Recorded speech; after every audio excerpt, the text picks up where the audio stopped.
Hello, this is Dr. Feast Price. We will continue our discussion of family therapy approaches by focusing on solution-focused family therapy. We've talked about a number of therapeutic approaches, all of which have some level of relevance and different techniques that are very user-friendly, irrespective of the families that we use or our core therapeutic approaches that we best identify with.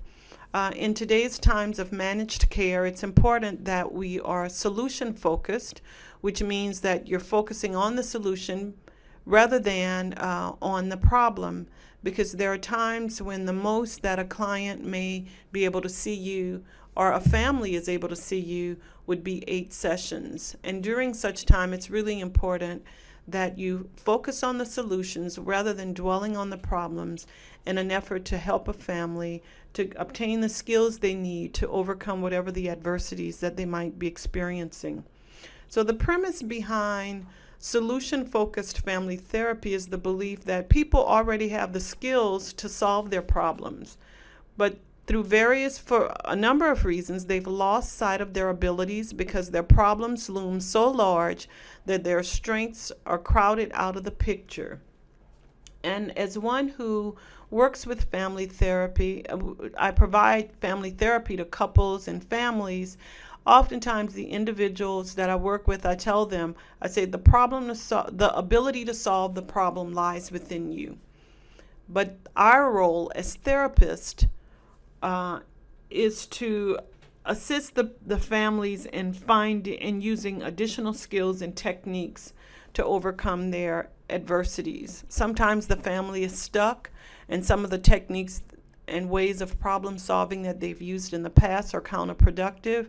But the role and function of a therapist is to assist people that already possess the skills and the ability to overcome their problems with additional tools to move forward. And the solution-focused therapy is fundamentally about helping the client to shift their language as well as their thinking from focusing on the problem to identifying and moving toward the solution. Solution-focused therapy has a developmental framework, and that is based on Ericksonian ideas and the Strategic Mental Research Institute's model that speaks to how behaviors are resolved. But it moves beyond the MRI model from being more problem focused to focused on solutions of the problem. So the Mental Research Institute, they've done a lot of work specifically based on Erickson, who was their founder. But most of the work at this institute is problem focused. And the goal of solution-focused work is to move beyond the problem and to focus on the solutions to the problem. And the primary work of solution-focused therapy was developed at the Brief Family Therapy Center in Milwaukee, and it has been expanded by many of the trainees from the center. So looking at effective and efficacious ways of providing tools and techniques to assist the family in moving forward. So brief solution-focused therapy was in response to both political and financial pressures that really started in the 1980s and the 1990s. And some of the factors that contributed to brief solution-focused therapy was the need for rapid, crisis-oriented therapies to respond to community mental health issues. It's also based upon the fact that the effectiveness of cognitive behavioral treatment, which were originally defined as brief treatments, is very efficacious in helping people to problem solve. And so in the effectiveness of cognitive behavioral treatments, it's the focus of the fact that sometimes it's not behaviors that have to change. Sometimes it really has more to do with cognitions. And if one changes their cognitions, then behaviors are more likely to change as well. There is also the focus on brief therapy in research studies because of the practical difficulties of studying long-term treatments. Um, Long gone are the days where you find someone who finds a therapist like Sigmund Freud or Fritz Perls or even Carl Rogers, where they are in treatment, therapeutic treatment for 1, 2, 3, 5 years. Those situations are very, very rare. And so, more often than not, the focus is on brief therapy and the use of research to best understand the use of brief therapy. And so the goal is to increase the awareness among clinicians that most clients desire a treatment of shorter duration.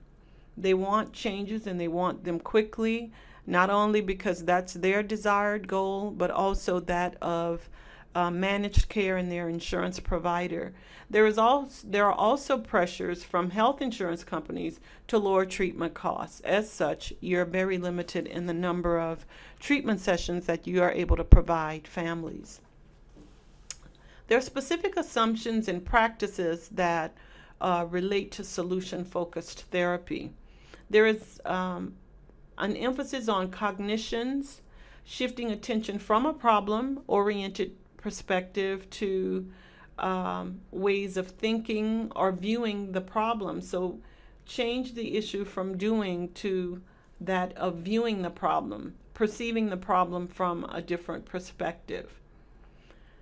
There is the belief that the cause of the problem or details of the problem do not have to define the problem, only the complaints that the clients present with. There's also the assumption that people are resourceful. They really do want to change. However, they need slight shifts of perspectives in order to release their potential. And so taking on different perspectives, seeing things differently from different points of view, that's very important in terms of impacting change within families, particularly from a solution-focused perspective. It suggests that resistance is the client's way of cooperating by teaching the therapist what is or isn't the best way of helping them. And so you see resistance from a different frame of reference rather than from a negative. It's like, what purpose does this resistance serve? And once you understand the purpose of the resistance, then you can help the person to overcome the adversity. Future focus, look to where problems can be resolved. So again, rather than focusing on the problem, look at ways in which the problems can be solved. Also, as it relates to solution-focused therapy, looking at some of the assumptions and practices, it assumes that language shapes reality, that what is needed is to change the way people talk about the situation and the language that they use. So moving from problem talk to solution talk. So rather than focusing on the problem, focusing on the solution. Shifting thinking from the negative to the positive. And it also involves the art of solution focus also involves helping clients not only to see that their problems have exceptions, but also to realize that these exceptions are solutions that they have in their repertoire. So people possess the change that they're looking for. They have the ability to limit the extent to which they're focusing on the problem to see other perspectives, whereby they have a broader way of understanding some of the issues that exist.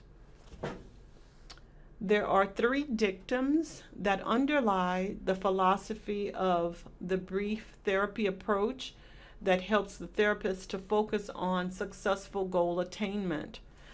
The first of which is understanding that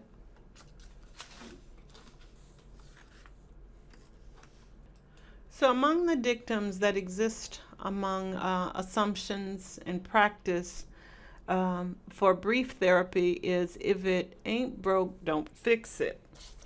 And this dictum suggests that the therapist not delve into problems or issues of the family that aren't presented by the family. So no matter how obvious the problem may be to the therapist, if it's not broke, don't fix it. If the client doesn't present these issues as a problem, then it's not your responsibility to focus the attention on that problem. The second dictum that pertains to the underlying philosophy of brief solution-focused therapy is, once you know what works, do more of it. So this applies especially to prescribing behaviors that have been identified as exceptions to the problem, or engaging in more newly discovered successful behaviors or perspectives. So once you know what works, do more of it.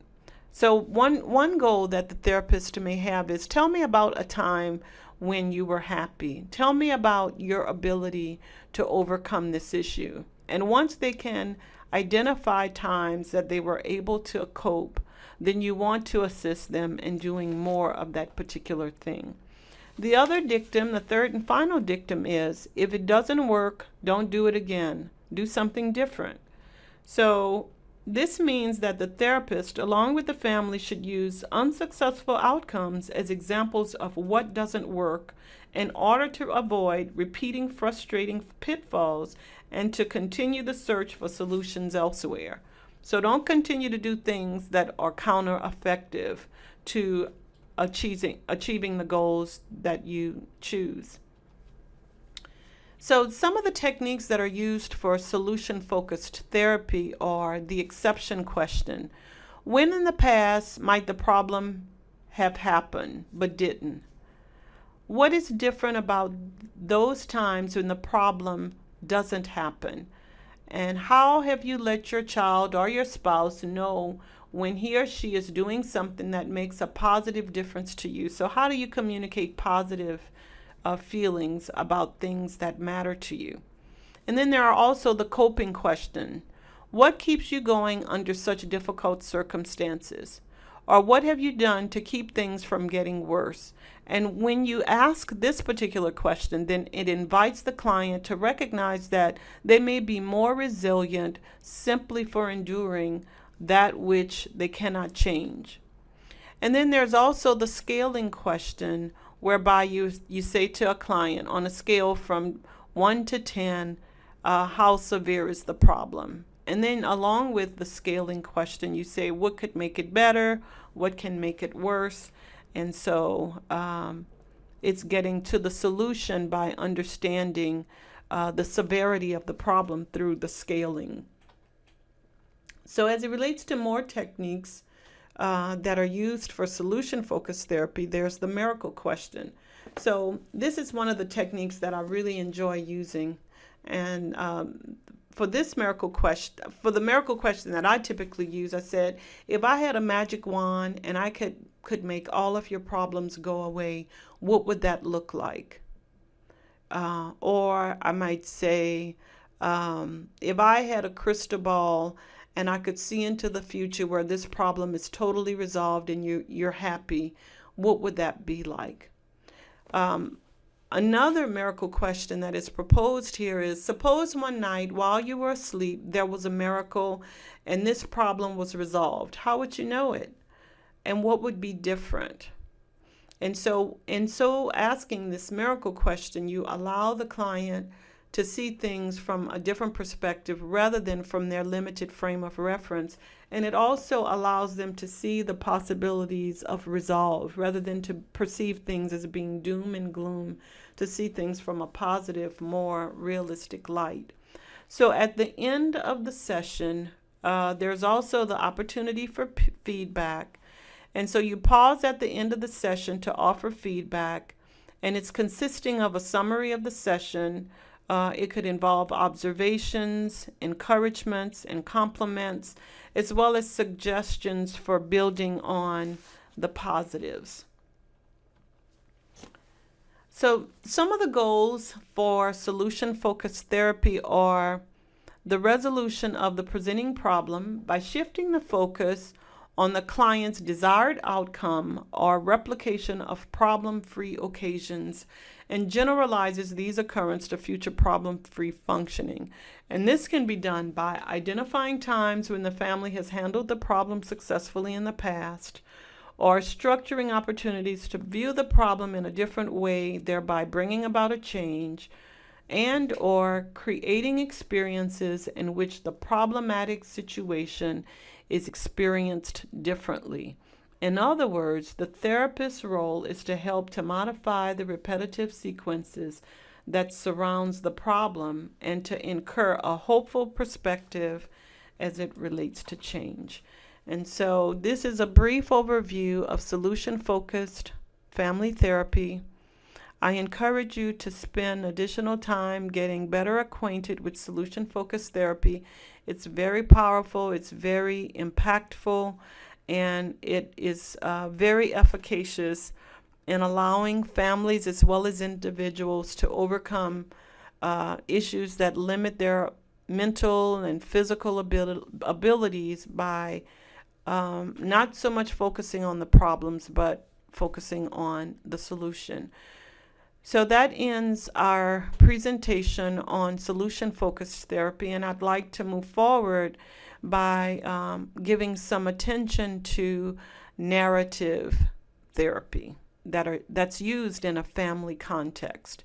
So thank you for your attention, and the next lecture you'll hear will be on narrative family therapy.